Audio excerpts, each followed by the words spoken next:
πόλη έρημη, πόλη φάντασμα, πόλη εφιάλτης. Ακόμα και στο ξενοδοχείο Holiday Inn στο κέντρο του Σεράγεβο, όπου έχουν καταλύσει δημοσιογράφοι, η κατάσταση είναι εξαιρετικά επικίνδυνη. Πυροβολισμοί από ελεύθερους σκοπευτές κάνουν την κυκλοφορία στους δρόμους της πόλης εξαιρετικά δύσκολη.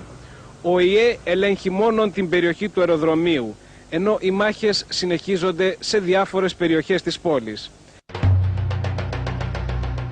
Κεντρική αγορά του Σαράγεβο. Οι πάγκοι είναι άδειοι, τα τρόφιμα ελάχιστα. Παρά την ανθρωπιστική βοήθεια του ΟΗΕ, οι ελλείψεις σε είδη πρώτης ανάγκης εξακολουθούν να είναι πάρα πολύ μεγάλες. Μάχες Σέρβων και Μουσουλμάνων συνεχίζονται σπίτι με σπίτι.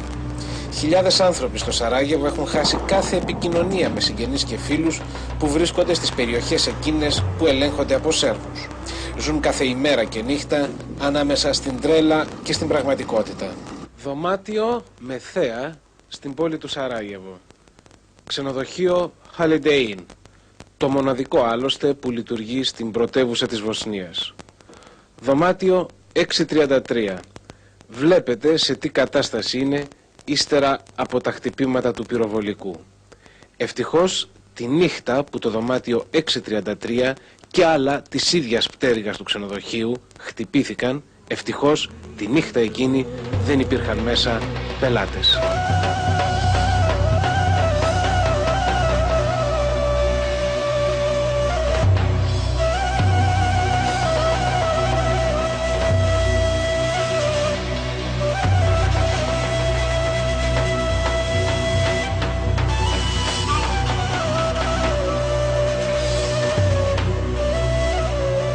Στην καρδιά του Σαράγεβο αναρωτιόμαστε πώς είναι δυνατόν να εκπονηθεί ένα στρατηγικό σχέδιο στρατιωτικής επέμβασης σε μια πόλη όπου η κατάσταση έχει ξεφύγει πια από κάθε έλεγχο, σε μια πόλη όπου κανείς δεν ξέρει πού είναι ο φίλος και πού είναι ο εχθρός.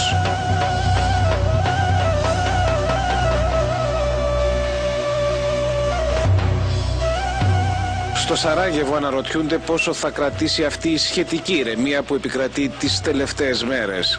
Κανείς δεν τολμάει να είναι αισιόδοξος. Αυτό ίσως που έχει περισσότερη σημασία είναι πως η σημερινή ημέρα ήταν σχετικά καλύτερη από τη χτεσινή.